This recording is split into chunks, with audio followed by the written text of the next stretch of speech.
अस्सलामुअलैकुम। तो कैसे हैं आप लोग? उम्मीद है खैरियत से होंगे। मेरा नाम सैयद काशान है और जैसा कि मैंने आप लोगों को कहा था कि मैं हर वीक एक क्लास दिया करूंगा जिसमें मैं आपको एडोब फ़ोटोशॉप के बारे में बताऊंगा, एडोब फ़ोटोशॉप के बारे में सिखाऊंगा। सबसे पहले मैं बात करता हूं एडोब की कंपनी की। एडोब कंपनी एक ऐसी कंपनी है जिसने डिज़ाइनिंग के बहुत सारे सॉफ्टवेयर निकाले हैं। बहुत सारे सॉफ्टवेयर उन्होंने मतलब कह सकते हो आप अपलोड किए हैं, जिससे बहुत सारे लोग बिज़नेस कर रहे हैं, बहुत सारे लोग फ्रीलांसिंग का काम कर रहे हैं। जैसे कि आप एडोब फ़ोटोशॉप देख लें, एडोब इलस्ट्रेटर देख लें, एडोब प्रीमियर देख लें, ये सारे अलग अलग सॉफ्टवेयर हैं। एडोब फ़ोटोशॉप जो काम करता है वो फ़ोटो एडिटिंग मतलब कि पिक्चर्स एडिटिंग जो होती है। एडोब इलस्ट्रेटर जो काम करता है वो काम करता है डिज़ाइनिंग का, ग्राफिक डिज़ाइनिंग का, लोगो डिज़ाइन हो गए, मतलब पोर्ट्रेट डिज़ाइन हो गए, कार्टून बनाना, ये वो फलाना। प्रीमियर जो काम करता है वो वीडियो एडिटिंग का काम करता है। मतलब बहुत सारे सॉफ्टवेयर हैं। आफ्टर इफ़ेक्ट ऑडियो का अलग है, एनिमेशंस का अलग है। मतलब आप कहते हैं ना कि समंदर है। तो हम सबसे पहले सीखेंगे एडोब फ़ोटोशॉप। बेसिकली इसके बहुत सारे वर्जन आए ना एडोब फ़ोटोशॉप के। एडोब फ़ोटोशॉप का पहला वर्जन, दूसरा, तीसरा, चौथा, पाँचवा, छठा, इस तरीके से मतलब वो वर्जन आते गए।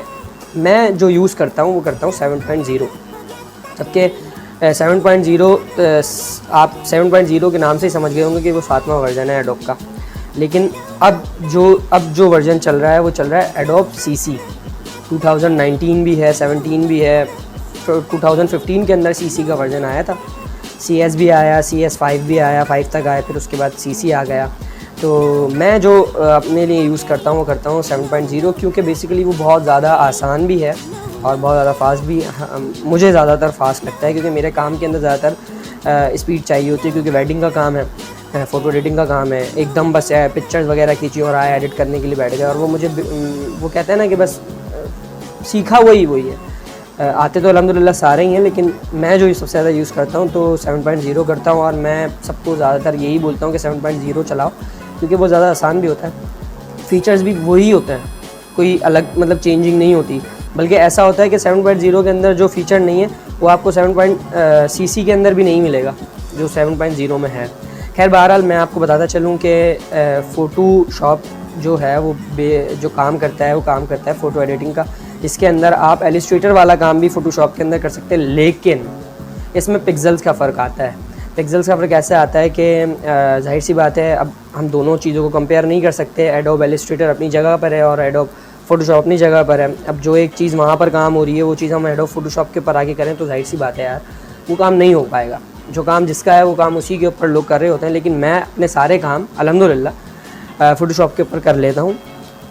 इसीलिए मैं अब फ़ोटोशॉप की क्लासेस देना स्टार्ट कर रहा हूँ, क्योंकि मेरे दोस्तों ने भी मुझसे कहा कि काशान तुम तो सीख गए हो, ये अच्छा काम है, और नौजवान लड़कों को भी सिखाओ जो तुम्हारी तरह हैं, जो लोग मतलब फारिग हैं।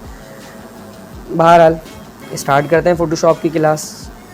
पहले कुछ बेसिक्स चीज़ें बताऊँगा, सिलेक्शन टूल के बारे में, और बाकी जो चीज़ें हैं वो स्टेप बाय स्टेप हम लोग चलते जाएंगे।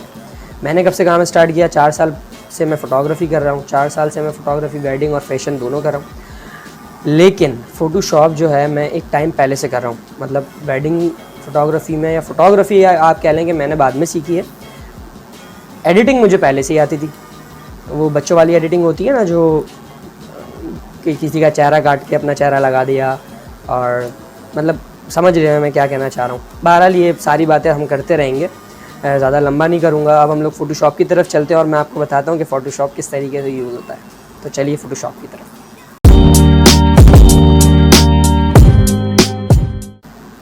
तो ये है हमारा PC, और अब हम एडोब फ़ोटोशॉप खोलेंगे। मैंने आपको बताया था कि मैं एडोब फ़ोटोशॉप 7.0 का वर्जन यूज़ करता हूँ। जब आप इसको इंस्टॉल करेंगे तो ये आपको कुछ इस तरह से नज़र आएगा। ये हमारा वर्क स्पेस है। जो 7.0 के अलावा जितने भी वर्जन है उसके अंदर उनकी स्क्रीन आप देखेंगे कि वो डार्क होगी। मैंने ये वाइट रखी हुई है। खैर बहरहाल मैं आपको आज सिखाऊंगा सिलेक्शन टूल के बारे में, जिससे आपको बहुत ज़्यादा सीखने को मिलेगा, क्योंकि हमारी फ़र्स्ट क्लास है। तो मैं आहिस्ता आहिस्ता स्लो आपको सिखाऊंगा। दिल लगा के सीखेंगे और प्रैक्टिस करते रहेंगे तो हर चीज़ आसान होती जाएगी, नहीं तो सीखना मुश्किल होगा। अगर शौक़ से सीख रहे हैं तो बहुत अच्छी बात है। अगर ट्रेंड चल रहा है अभी बहुत ज़्यादा फ़ोटोशॉप का, वीडियोग्राफी का, इसका उसका, तो फिर आप नहीं सीख पाएंगे, क्योंकि वो आप वक्त ही सीखेंगे। चलें फिर मैं आपको ये बताता हूँ कि ये लेयर्स हैं, जहाँ अब आप अपना जब कोई न्यू प्रोजेक्ट खोलेंगे तो वो यहाँ शो होगा। ये आपकी हिस्ट्री टूल्स है, यहाँ पर आप जो भी काम करेंगे वो आपको हिस्ट्री बताएगी कि आपने अब इसको सिलेक्ट किया है, अब इसको डिससेलेक्ट किया है, अब इसको ऑनडो किया है। ये नेविगेटर है, ये इन्फो बताएगा सारा कि आपने कलर्स वगैरह जो भी है वो किस तरीके से यूज़ किए हैं। आपके कलर्स हैं, स्वाचेस हैं, जब आप कलर वगैरह सेलेक्ट करना चाहें। ये स्टाइल्स हैं कलर के, मतलब आप जो ग्रेडियंट वगैरह अक्सर दे रहे होते हैं। ग्रेडियंट के बारे में क्या है ये मैं सब आपको स्लो करके बताऊंगा। आज हमारी पहली क्लास है तो अब मैं उसको आपको उस तरीके से बताऊंगा। अच्छा, अगर आप खोलते हैं एडोब तो हो सकता है पॉसिबल है कि वो आपके पास ये चीज़ें शो ना हो रही हों, तो ये चीज़ें भी आपकी शो हो जाएंगी। वो कैसे, ये भी मैं आपको बताता हूँ। अच्छा, ये मैंने इसी के अंदर रख दिया ना, ये आ गया इसके अंदर। खैर बहरहाल हम वापस उसी जगह पे आ जाते हैं। अगर आपके पास मिसाल के तौर पे ये चीज़ें नहीं आती तो आप क्या करेंगे, आप सीधा जो है वो विंडोज़ में जाएंगे।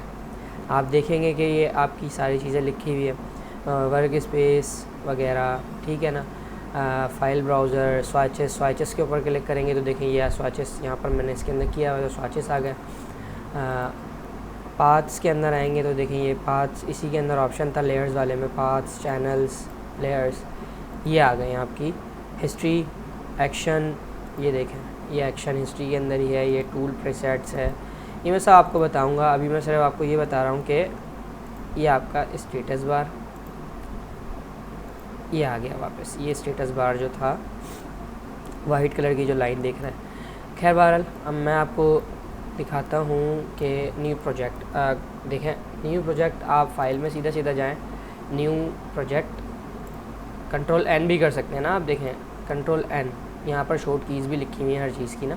कंट्रोल एन कर लेंगे। अच्छा, जब कंट्रोल एन कर लेंगे तो आपके पास सबसे पहले आ रहा होगा नेम, कि आप अपना प्रोजेक्ट किस नाम से सेव करना चाहते हैं। तो मैं सीधा इसको नाम से सेव करूँगा कि फ़ोटोशॉप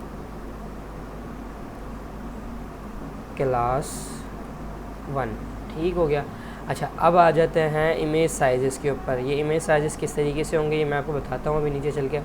प्रीसेट साइज़, अच्छा जो आप प्रोजेक्ट खोल रहे हैं, देखें फ़ोटोशॉप के अंदर आपको हर चीज़ का साइज़ रखना पड़ता है। साइज़ किस तरीके से रखना पड़ता है कि आप कोई भी चीज़ प्रिंट आउट करवाएंगे तो आपको उसका साइज़ पता होना चाहिए कि आप किस प्रिंट का साइज़ निकलवाना चाहते हैं। अब जैसे 5:7 है नॉर्मल पिक्चर का साइज़ होता है, ऐसी 4:6 है, 10:8 है। लेटर, अगर आप लेटर हेड जो होता है वो बना रहे हैं तो आप लेटर हेड का साइज़ डालेंगे। सिंपल लेटर हेड सेलेक्ट कर लेंगे, खुद ब खुद ही यहाँ पर साइज़ सेलेक्ट हो जाएगा। और फिर लीगल, फिर टैब्यूट। इसके अलावा आप देखें सारी बैनर बना रहे हैं, अगर आप वेब बैनर बना रहे हैं तो उसका साइज़ आ गया। ये सारे ये साइज़ हैं। A4 पेपर जो होता है हमारा, जो हम कोई भी चीज़ प्रिंट आउट करवाने के लिए जाते हैं फ़ोटो स्टेट की दुकान के ऊपर, तो वो A4 के पेपर के ऊपर निकाल के देता है आपको। नोट्स वगैरह जो होते हैं वो सारी चीज़ें यहाँ पर आप वो कर सकते हैं। A3 हो गया। तो हम सिंपल इसको रखेंगे 5:7 के ऊपर, क्योंकि हमारी जो नॉर्मल पिक्चर होती है, जब आप स्टूडियो पे जाएंगे, फ़ोटो स्टूडियो पे जाएंगे तो आप उसको पिक्चर बनाने का बोलेंगे तो वो भी आपसे साइज़ पूछेगा कि आपको किस साइज़ की चाहिए। तो वहाँ पर वो आपको साइज़ भी दिखाएगा कि आपकी किस साइज़ की पिक्चर्स आपको निकलवानी है। तो आप अगर 5:7 की निकलवाएंगे तो 5:7 की निकाल सकते हैं। अच्छा, फिर आ जाते हैं यहाँ पे हाइट के ऊपर। अच्छा, हाइट और विड्थ ऑटोमेटिकली सेव हो जाएगी। विड्थ जो होती है वो आपकी होती है चौड़ाई, ठीक है ना, और हाइट जो होती है वो आपकी होती है लंबाई। मतलब कि अगर हम न्यू प्रोजेक्ट जब इसको खोलेंगे 5:7 को, तो इसकी चौड़ाई जो होगी वो 5 होगी और लंबाई जो होगी वो 7 होगी। अगर हमें यही चीज़ हॉरिजॉन्टल में चाहिए तो हम उसको भी कर सकते हैं। हम सिंपल इधर 7 कर देते हैं, ठीक है, और इधर 5 कर देते हैं, तो ये खुद ब खुद ही डिफ़ॉल्ट फ़ोटोशॉप साइज़ हो जाएगा। हम कभी भी रखेंगे तो हम इंचेस के ऊपर रखेंगे, पिक्सल्स के ऊपर रखेंगे। अच्छा, रेजोल्यूशन के ऊपर आ जाते हैं। मैंने आपको बताया था इमेज साइज़। जब आप इमेज साइज़ को देखेंगे तो 9.0 MB की ये पिक्चर बन रही है, मतलब प्रोजेक्ट बन रहा है। तो हम अगर इसको रेजोल्यूशन मतलब कि देखिए साइज़ यहाँ से गायब हो गया ना, साइज़ आप यहाँ पर देखेंगे गायब हो गया। अब मैं इसको रखता हूँ 100, तो ये 1 MB की पिक्चर बनेगी। अगर मैं इसको रखता हूँ 500, तो ये 25 MB की पिक्चर बनेगी। तो हम नॉर्मली इसको 150 के ऊपर रख देते हैं, 150 के ऊपर रख देते हैं। अब हमारी मर्ज़ी है, हम इसको कंटेंट्स कौन कौन से रख सकते हैं। हम कंटेंट रख सकते हैं वाइट के अंदर भी रख सकते हैं, बैकग्राउंड कलर हम जो चाहें वो भी डाल सकते हैं। हम इसको ट्रांसपेरेंट भी रख सकते हैं, तो हम इसको वाइट ही रखते हैं नॉर्मल। RGB कलर्स, ये सारे आप देख सकते हैं कलर्स वगैरह आ रहे हैं। हम CMY के हम जो नॉर्मल यूज़ करते हैं वो RGB कलर यूज़ करते हैं, ताकि प्रिंट जब होता है, कोई चीज़ प्रिंट होती है तो उसके अंदर कलर सेम्स आते हैं। अब आप अगर CMY के कलर रखेंगे तो यहाँ पर कलर कुछ और दिखाएगा वो, और प्रिंट आउट के बाद वो कलर्स लो हो जाएंगे, मतलब कि थोड़ा सा डल हो जाएंगे। लेकिन हम इस वजह से इसको RGB कलर रखते हैं, तो हम इसको RGB के ऊपर ओके कर देते हैं। मैंने सब चीज़ें सेट कर दी हैं यहाँ पे, कोई इतना मुश्किल बात नहीं थी। ओके कर देते हैं। अब देखें, मैंने आपको बताया था 5/7। जब मैंने 5/7 आपको बताया था तो मैंने कहा था कि इसकी चौड़ाई 5 होगी और लंबाई इसकी 7 होगी। लेकिन जब मैंने आपको ये बोला कि मैं इसको हॉरिजॉन्टल रखना चाहता हूँ, तो मैंने उसको 7 कर दिया उसकी विड्थ को, और हाइट को उसकी 5 कर दिया। तो ये मेरा प्रोजेक्ट पहला ओपन हो गया। अब आप यहाँ पर देख सकते हैं कि 66.7% यहाँ पर इसकी क्वालिटी रेजोल्यूशंस आ रही हैं। यहाँ पर इसका नाम भी लिखा हुआ आ रहा है। तो ये हमारा ओपन हो गया है। अच्छा, अब मैंने आपको कहा था कि मैं आपको सिलेक्शन टूल के बारे में बताऊँगा। अब सिलेक्शन टूल के ऊपर आते हैं हम। आप जब यहाँ पर अपना माउस छोड़ेंगे तो ये आपको बताएगा भी कि ये रेक्टेंगुलर मर्करी टूल है, ठीक है, ये मूव टूल है। ऐसे आप किसी के ऊपर भी जाएंगे वो सब उसके नाम बताएगा, और बाकायदा उसकी शॉर्ट कीज़ भी लिखी हुई आ रही होंगी। अब आप M दबाएंगे तो ये आ जाएगा। अगर V दबाएंगे तो देखें मूव टूल आ जाएगा। इस तरीके से L दबाएंगे तो लासो टूल आ जाएगा। हम M दबाएंगे तो हमारे पास ये आ गया सिलेक्शन टूल। अब सिलेक्शन टूल से क्या करते हैं कि हम कोई भी चीज़ बनाते हैं अगर, तो ये इस तरह से बनती है। अच्छा, सबसे पहली बात मैं आपको बताऊं कि ये जो आपकी लेयर्स हैं, यहाँ पे अगर आप कोई भी काम करेंगे तो वो शो आउट होगा। अब जैसे कि मैं ब्रश ले लेता हूँ और ये मैं इसके ऊपर क्लिक कर देता हूँ, ऐसे कर देता हूँ, तो ये अभी जो हो रहा है वो देखें इसके ऊपर काम हो रहा है। यहाँ पर भी ये बता रहा है कि इस लेयर के ऊपर ये काम हुआ है। अब आप इसको हटाएंगे तो ये नहीं हटेगा। क्यों? क्योंकि आपने इसी लेयर के ऊपर ये काम किया है, ठीक है ना। इसीलिए मैं जो भी बताता हूँ वो आप मेरी बात गौर से सुनिएगा। तो हम क्या करेंगे कि हम यहाँ से न्यू लेयर ले लेंगे, क्रिएट न्यू लेयर ले लेंगे, तो ये इसके ऊपर ही लेयर बन जाएगी। हम इसके ऊपर कोई भी काम कर सकते हैं, जिससे हम मूव भी कर सकते हैं। अब जैसा कि मैंने आपको बताया कि भाई ब्रश टूल आपने लिया और यहाँ पर आपने ये बना दिया, कुछ भी XYZ कुछ भी आपने बना दिया। अब आपको क्या करना है कि आपको ये मूव करना है, इधर उठा के रखना है, या इसका साइज़ आपको छोटा करके रखना है, इधर कर दें इसको, तो आप कर सकते हैं, इजीली कर सकते हैं। अच्छा, अगर आप यही चीज़ इसके ऊपर बनाते हैं तो आप देखें कि आपने ये उठाया ब्रश टूल और ये आपने इसको यहाँ बना दिया, ठीक है। अब आपने ले लिया मूव टूल। अच्छा, अब देखें ये आपने उठाया तो नहीं आएगा, लेकिन अगर आपने ये उठाया तो ये देखें, ये आपने सेलेक्ट किया। सेलेक्ट किससे किया? मूव टूल से, और ये आ गया आपका इजीली बन के अलग लेयर के ऊपर जो था, क्योंकि अलग लेयर के ऊपर बनाया हुआ है। अब अलग लेयर से फ़ायदा क्या होगा कि इससे आसानी आपको ख़ुद को ही होगी कि आप अगर कोई भी काम कर रहे हैं तो आप इजीली कहीं भी उठा के उसको रख सकते हैं। भले आप चाहें तो उसके ऊपर भी कर सकते हैं। अगर आपको पता है कि भैया आप कहीं उठा के और नहीं रखना चाहते, आप इसी के ऊपर बनाना चाहते हो, तो आप इसी के ऊपर बनाएं, बाद में आप ही को मसला होगा। क्योंकि कभी कभी ऐसा होता है कि हम जो सोचते हैं फिर उसके बाद एकदम दिमाग में आता है कि नहीं यार, इस तरीके से ये चीज़ नहीं करनी चाहिए। बहरहाल अगर आपको कुछ डिलीट करना है, आपको ये चीज़ हटानी है, तो आप देखें Ctrl Z करेंगे तो ये पीछे आ जाएगा। अगर कंट्रोल वापस Z करेंगे तो ये वहीं पर आ जाएगा। तो अगर आपको ज़्यादा मतलब पीछे जाना है तो आप Ctrl Alt और Z करेंगे। ये सब आप देखें जो मैंने पहले चीज़ें की थी ये सब उस तरीके से गायब होगी। अब मैं इसको न्यू लेयर को ये रखी हुई है यहाँ पे, हम बनाते हैं सिलेक्शन टूल का एक बॉक्स। अब ये क्या है? ये है हमारा वो एरिया जो कि इस शीट के ऊपर सिलेक्ट हो गया है, ठीक है। अब कलर्स हमने रखने हैं आप सिंगल क्लिक करेंगे तो ओपन हो जाएगा। ये कलर्स का एरिया है और ये बैकग्राउंड है, मतलब कि ये जो आपका फ्रंट की जो होगी ये उसका है और ये बैक का है। मैं इसके ऊपर रखता हूँ सिंपल सा येलो नहीं ऑरेंज कलर रख लेते हैं हम इसको किस तरीके से। ये आपका आ गया ऑरेंज कलर। अब यहाँ पर आएंगे आप तो देखें ये ग्रेडियंट टूल को बता रहा है, इसी को आप क्लिक करके रखेंगे तो आपके पास बकेट आ जाएगा, कलर बकेट आ जाएगा।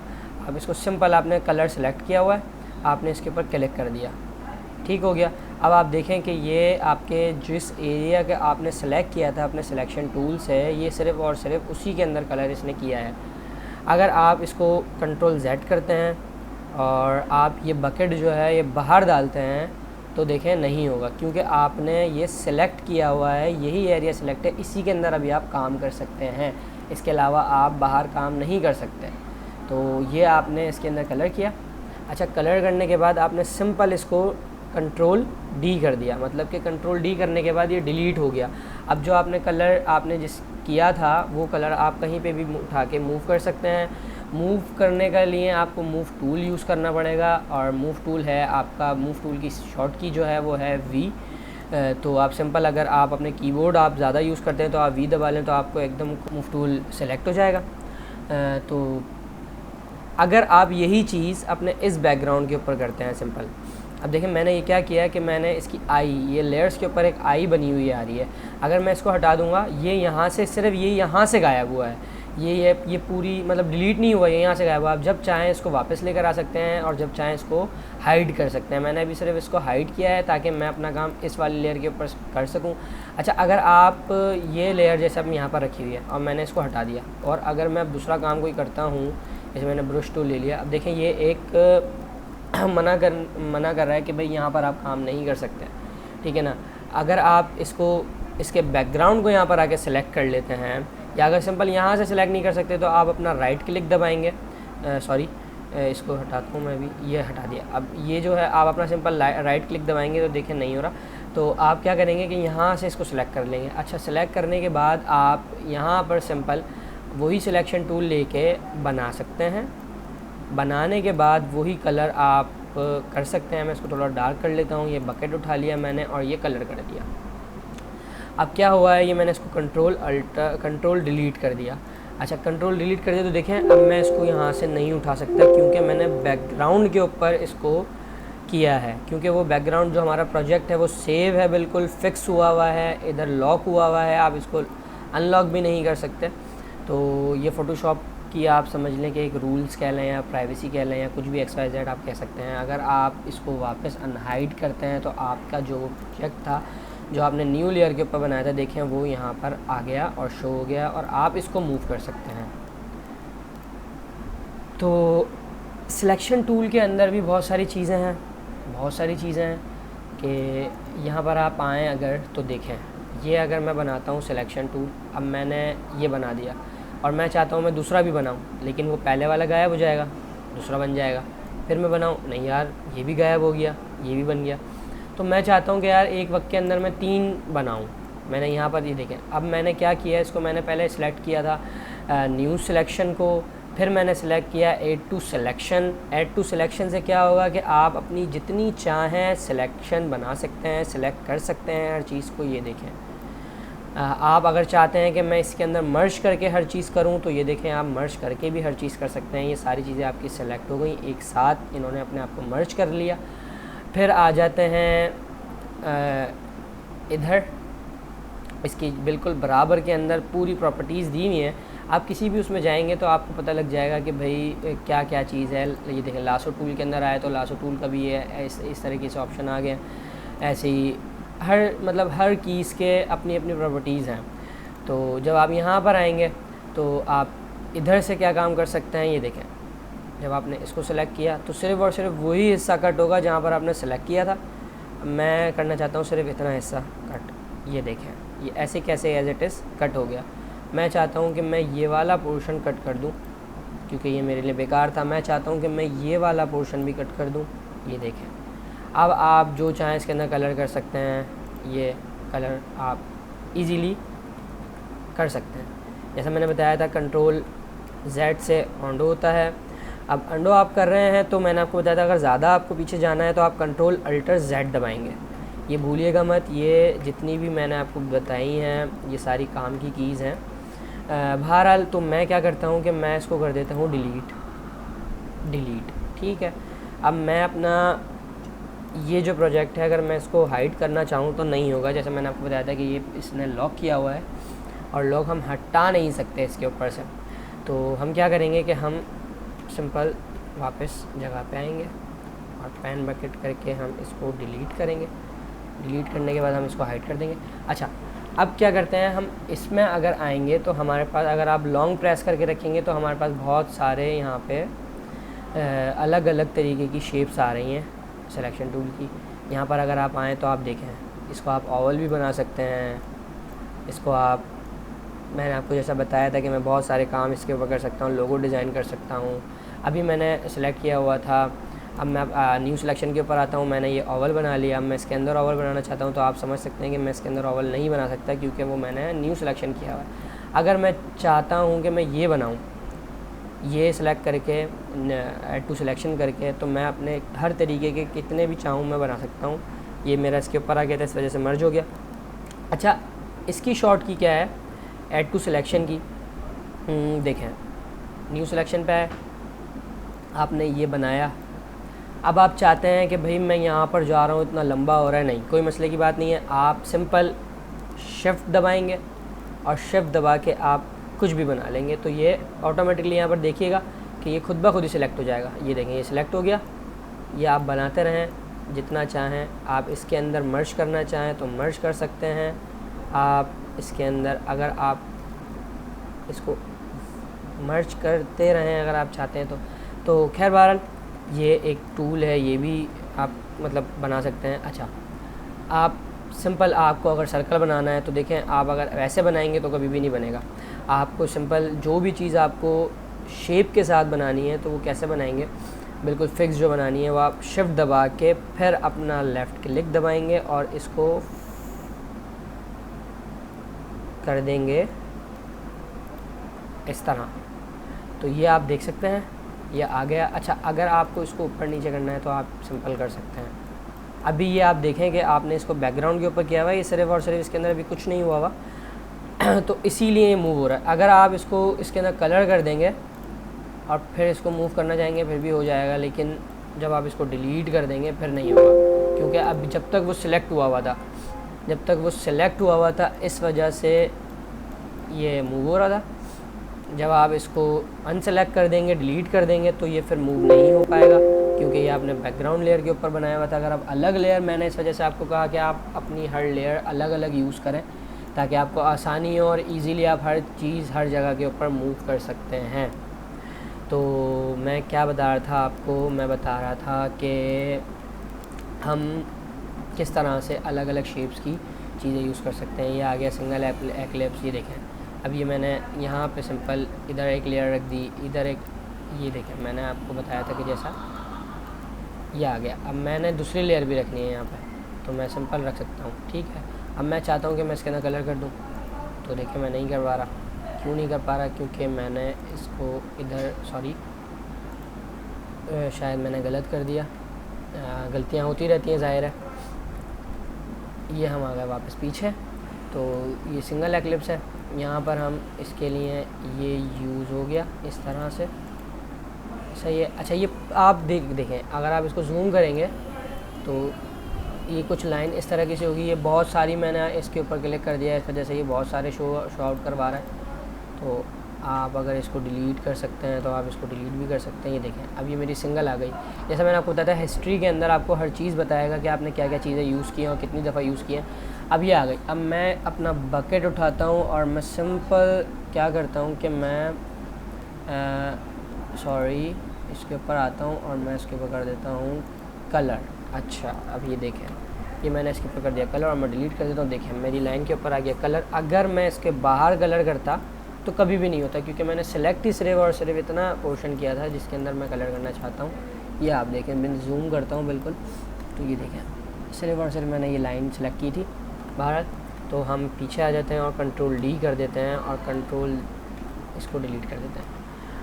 इसी तरीके से हमारी वर्टिकल लाइन भी है, हम वर्टिकल लाइन भी डाल सकते हैं।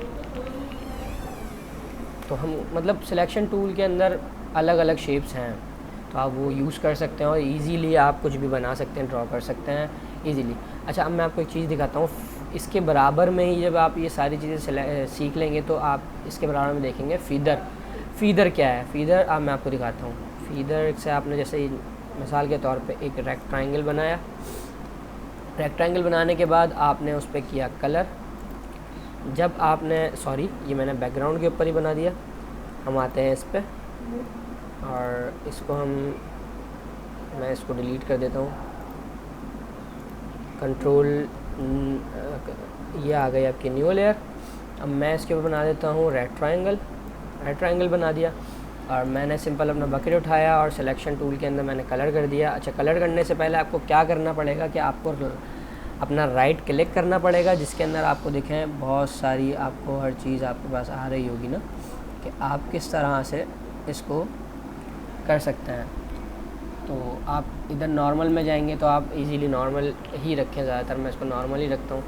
तो जब आप इसके अंदर आ जाएंगे तो अपने फ़ीदर में आएँ और फ़ीदर जब आप आएंगे फ़ीदर में तो आप इसको सिंपल 100 कर दें। ठीक है, अब आप इसको कर दें कलर, डिलीट करें। 1 मिनट में आपको दिखाता हूँ, शायद ये गलत ये हुआ नहीं है। ये क्यों नहीं हुआ भाई, क्यों नहीं हुआ, अभी देखते हैं इसको।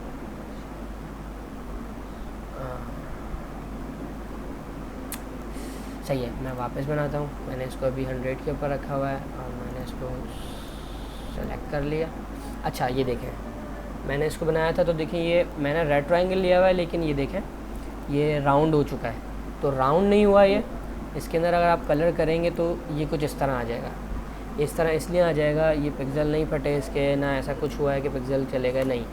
ये सिर्फ और सिर्फ जो आपके कॉर्नर्स हैं वहाँ से ये सॉफ्ट हो गया है। ये सॉफ्ट क्यों हो गया है? क्योंकि आपने फ़ीदर डाला था 100। अगर आप बैक आएंगे, पीछे आएंगे तो आप वापस देख सकते हैं कि किस तरह से हम यहाँ पर मैंने 100 डाला था, हम इसको कर देते हैं 2%। ठीक है, 20% कर देते हैं। 20% करने के बाद हम इसको सिंपल ड्रॉ करते हैं। ठीक है, हमने ड्रॉ कर दिया। अब देखें कम हुआ है ये ना। जब हम इसके अंदर अपना कलर डालेंगे तो देखें पहले कितना ज़्यादा सॉफ्ट हो रहा था साइड्स में से। हम जितनी मकदार के साथ उसको डालेंगे उस फीदर को, उस हिसाब से ही ये काम करेगा। हम इसको सिंपल यहाँ पर इस तरह कर देते हैं। अब मैं चाहता हूँ मैं न्यू लेयर बनाता हूँ, क्योंकि मैंने न्यू लेयर डिलीट कर दी थी। तो अब मैं वापस न्यू लेयर बनाता हूँ और मैं अब चाहता हूँ कि मैं सर्कल के अंदर बनाऊँ। तो मैंने शिफ्ट दबाया, शिफ्ट दबा के मैंने सर्कल बनाया। 20% फीदर डला हुआ है मेरा।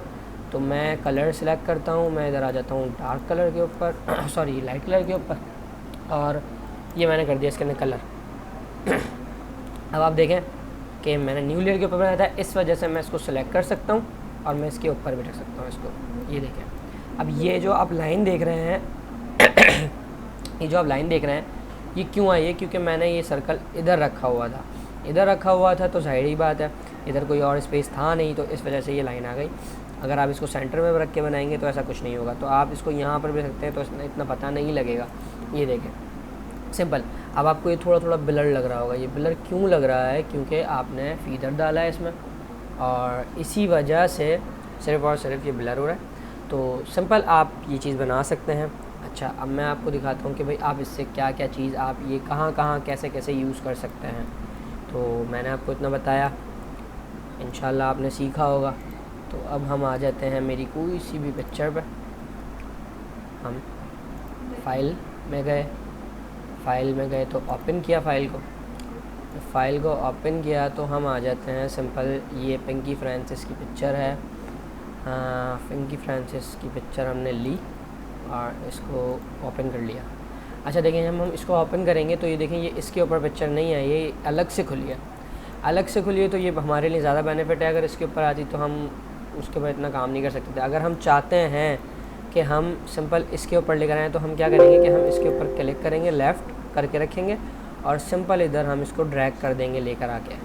हम इसको ड्रैग कर देंगे तो ये देखें कुछ अगर इसका साइज़ बड़ा होगा तो ये सिंपल ऐसे आ जाएगा और हम इसको अपने उससे मूव टूल से छोटा भी कर सकते हैं और सिंपल ये हमारी पिक्चर के ऊपर आ गई। लेकिन हम चाहते हैं कि ये सिंपल पिक्चर है तो हम इसी के ऊपर काम करें, तो हमने इसको डबल क्लिक किया।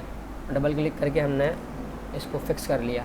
फ़िक्स कैसे करेंगे, ज़ूम आउट कैसे करेंगे, ज़ूम इन कैसे करेंगे, ये सब मैं आपको बताता हूँ। ज़ूम इन आप हर तरीके से कर सकते हैं। देखें यहाँ पर आपका एक टूल है ज़ूम का, तो आप इसको डबल क्लिक करेंगे तो ये ज़ूम हो जाएगा। इसके ऊपर आप अगर फिट टू स्क्रीन करेंगे तो ये फ़िट हो जाएगा स्क्रीन के ऊपर। अगर आप ज़ूम आउट करेंगे तो ज़ूम आउट हो जाएगा। ये देखें, अगर आप इसके ऊपर क्लिक करते रहेंगे तो ये ज़ूम हो जाएगा। ऐसे फ़िट टू स्क्रीन कर दें, ये फ़िट स्क्रीन हो गया। तो हम थे कहाँ पे, हम थे यहाँ पे। हमने फ़ीडर डाला हुआ है। ये अच्छी, ये रेजोल्यूशन इसकी जो बता रही है वो बता रही है 64, तो कोई इतनी हाई रेजोल्यूशन नहीं है इसकी। तो हम सिंपल इसके ऊपर 20 ही डालेंगे। तो 20 डालेंगे तो हमने इसको इस तरह से रखा, ठीक है। हमने मूव टूल लिया, इसको हमने इधर, सॉरी ये हमने बैकग्राउंड पे किया, ये सिर्फ इस वजह से हो रहा है। मैंने आपको कहा था कि अगर न्यू लेयर लेंगे तो उसके ऊपर हमें फ़ायदा होगा, तो हम न्यू लेयर लेते हैं। मैं भी कभी कभी भूल जाता हूँ। ये हमने इसको बना दिया, तो ये देखें, ये इसके जो सर्कल थे ये राउंड हो गए। फ़ीडर देने का जो तरीक़ेकार है वो पहले आपने फ़ीडर देना है, फिर उसके बाद आपने अपना जो भी शेप है वो डालना है, फिर उसके अंदर कलर करना है। अब मैं सिंपल इसके अंदर ले लेता हूँ वाइट कलर, ठीक है। अगर मैं वाइट कलर लेता हूँ तो आप देखें मैं करूँगा कलर इसमें, तो आपने जब इसके अंदर कलर किया तो देखें साइड में आ गए, सॉफ्टनेस आ गई। लेकिन मैं चाहता हूँ कि भाई मैं वाइट कलर साइड में ना करूँ। कहाँ पर ना करूँ, साइड में ना करूँ। जब आप अपने इस पे आएंगे तो आप देखें सेलेक्ट इन्वर्स लिखा हुआ है। तो आप सेलेक्ट इन्वर्स आप इसको सेलेक्ट करेंगे तो सिंपल ये आपका वो एरिया सेलेक्ट हो जाएगा जहाँ पर आपने कलर करना है पीछे वाला, मतलब सेलेक्ट इन्वर्स, इन्वर्स मतलब पीछे। तो हम अपना बकेट उठाते हैं और इसके अंदर कर देते हैं कलर। जब हमने इसके अंदर कलर कर दिया तो देखें कुछ फ्रेम टाइप ये बन के आ गया। जब फ्रेम टाइप बन के आ गया तो देखें कितना खूबसूरत लग रहा है। ज़रूरी नहीं है कि आप इसके अंदर वाइट ही कलर करें, आप इसके अंदर कोई सा भी कलर कर सकते हैं। आप अलग से बाकायदा, ये देखें एक टूल आ रहा है जिससे आप अपना खुद का भी कलर जो आपकी पिक्चर में है अगर आप वो रखना चाहते हैं तो आप वो भी रख सकते हैं। और ये आप सिंपल बकेट के अंदर आए और ये आपने कलर कर दिया, ये कुछ फ्रेम टाइप बन गया। तो आपकी पहली पिक्चर जो है वो तैयार हो गई। सिलेक्शन टूल से क्या काम होता है, क्या काम नहीं होता, देखें जिस तरह से मैं आपको बताया इस तरह से इसकी प्रैक्टिस करते रहें। ज़्यादा से ज़्यादा जितना प्रैक्टिस करेंगे आपके लिए फ़ायदा होगा। और मेरी हर क्लास एक वीक में आया करेगी और मैं उम्मीद करता हूँ कि आप मेरी क्लास से ज़्यादा सीखेंगे। मेरी पहली क्लास थी और पहला एक्सपीरियंस भी था ऑनलाइन क्लास देने का यूट्यूब के ऊपर, तो बहुत सारी गलतियाँ भी हुई होंगी। बहुत सारे लोगों को ये चीज़ें पहले से ही आती होंगी। हो सकता है मैंने कुछ इसके अंदर 1-2 चीज़ें ऐसी सिखाई हों जो आपको ना आती हों, लेकिन अगर आती हों तो भाई सॉरी, क्योंकि मैं जितना जानता हूँ आप लोगों तक पहुँचाऊँगा और मैं उम्मीद करता हूँ कि आप लोग मुझे सपोर्ट भी करेंगे इस वजह से। तो ये पिंकी फ्रांसिस की पिक्चर मैंने आपके सामने बनाई, जो कि मैंने फ्रेम टाइप एक बना दिया। अगली क्लास के अंदर मैं आपको बहुत सारे टूल्स सिखाऊंगा, बहुत अलग तरीके से। सिलेक्शन टूल अभी ख़त्म नहीं हुआ, इसके अंदर बहुत सारी चीज़ें हैं, बहुत सारी चीज़ें सिखाऊंगा, बहुत सारी चीज़ें बताऊंगा। अगर आपको वीडियो पसंद आई हो तो प्लीज़ इसको लाइक भी कीजिएगा, शेयर भी कीजिएगा और अपने फ्रेंड्स को भी बताइएगा कि भाई काशान ने एडोब फोटोशॉप 7.0 की क्लास स्टार्ट कर दी है, तो वो भी उनको भी कुछ ना कुछ सीखने को मिलेगा। और क्या पता आपको भी दुआएं मिल जाएँ और मुझे भी दुआएं मिल जाएँ। तो बस कुछ नहीं, बस सब्सक्राइब करें, लाइक करें, शेयर करें और इसी तरीके से प्यार दिखाते रहें। Thank you so much. अल्लाह हाफ़िज़।